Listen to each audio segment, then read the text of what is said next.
Why would he dress like a monkey? Holmes and swing for anything.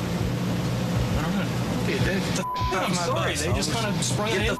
Off my bus. So it's official. Kourtney Kardashian and Travis Barker are finally legally married to one another as of this past Sunday. Although he and Kourtney had a fake wedding earlier this year in Las Vegas, they did not officiate it. But this time they've officially signed the documents and are legally married in an extremely intimate ceremony. Their family weren't even in attendance. It was very bare bones with just their bodyguards and a few witnesses to sign for the happy couple. Likely they'll have a big bash later in the year, but the official documents have all been signed. That being said, it was recently revealed that Travis used some rather creepy methods to sway the Kardashian to see him as a potential love interest. Today we're covering Travis Barker. Tomorrow though, you decide. Let us know in the comments down below who you think we should cover on future episodes of Where Are They Now. While you're there, don't forget to like this video so we know you enjoyed it, and we can keep making content similar to it. Let's get into it. Travis Barker was born in California and began learning the drums at a young age. Although he was involved in many other musical pursuits and interests, he always gravitated back to the drums, stating that he always felt more connected to that instrument as a method of self-expression. After graduating from high school, the musician worked as a garbage man in Laguna Beach to support himself while he played in punk rock and ska bands throughout the 90s. While in a ska punk band called the Aquabats, they toured nationwide with a San Diego band called Blink-182. The drummer for Blink announced that he was going to leave the band to pursue other ventures, so they enlisted Barker to fill in as drummer. He had no time to practice with the duo because of being on tour, so he had to learn the drum tracks for the 20-song list only 45 minutes before their first show. He performed it flawlessly. An Aquabats band member recalled seeing how Blink worked with Travis and stated, quote, "A few of us were standing by the stage and I vividly remember the feeling of this is the new Blink. We should have looked for a new drummer right then because it was so obvious what band he belonged in." Once Travis officially joined Blink-182, they released the album Enema of the State. This album catapulted the band to stardom, leading them to become the biggest pop-punk band of the era. The album sold over 15 million copies worldwide and had a considerable effect on pop-punk music. It also allowed Travis to start his own punk rock clothing line that was really in line with the skating community in LA and its aesthetics. Around the early 2000s is also when Travis had his first baby with ex-Miss USA Shauna Malkler. The pair would divorce only a few years later, and despite having kids at home, Travis was seen frequenting nightclubs and photographed making out with people like Paris Hilton and other top female stars from the early 2000s. The partying and substance use was so prolific in his life, however, that Barker would become addicted to painkillers for his excessive usage. It was also during this time that Travis began working in the DJing scene, finding moderate success there.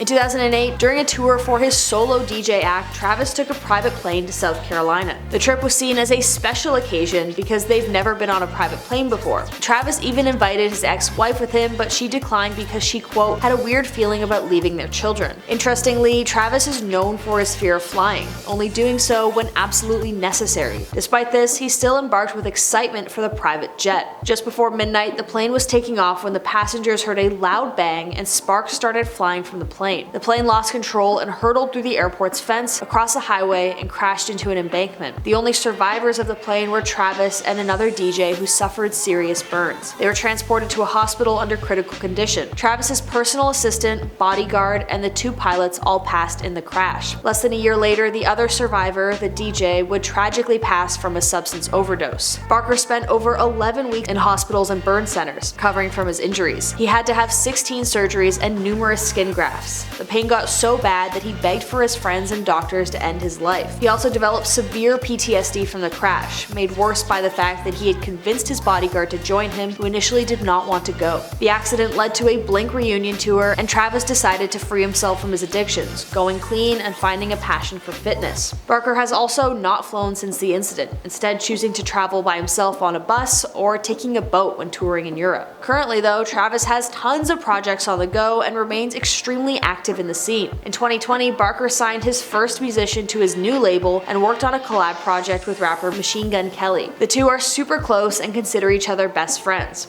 He also very recently, back in November 2021, signed Avril Lavigne to his record label. In his personal life, Travis has had a few wives throughout the years. He very briefly was married to a woman for only 9 months before they got divorced when they were both very young. He later married ex-Miss USA Shanna Moakler in a Nightmare Before Christmas gothic-themed wedding that was so early 2000s. The couple had 2 children together and even starred in a reality television show together called Meet the Barkers that aired for about a year on MTV. The relationship officially lasted only 2 years, with the couple filing for divorce in 2008. They made their statement of divorce on MySpace, and despite the outward separation, the couple tried multiple times to continue dating, with none of the attempts truly working. Despite no longer being together, they co-parented their kids and even lived together up until 2014. The two remain close to this day, even though they are both dating other people and sometimes have hiccups. Well, Travis Barker came right back into the spotlight once he started dating Kourtney Kardashian. They got engaged a few months into dating and then had a commitment ceremony, which is not legally binding, that took place at 2 a.m. after the 2022 Grammys in Las Vegas. They had an Elvis impersonator officiate the wedding, which no one else besides their bodyguards to witness it all. Kris Jenner also revealed that she's been told to be extremely tight-lipped about any wedding plans. Quote, "If I say one thing about a wedding, I am gonna be in so much trouble." And now, just a few days ago, Travis and Kourtney similarly got married again in an equally private ceremony, yet this time it made the couple legally bound. The wedding was officiated and the two signed the documents to be legally husband and wife.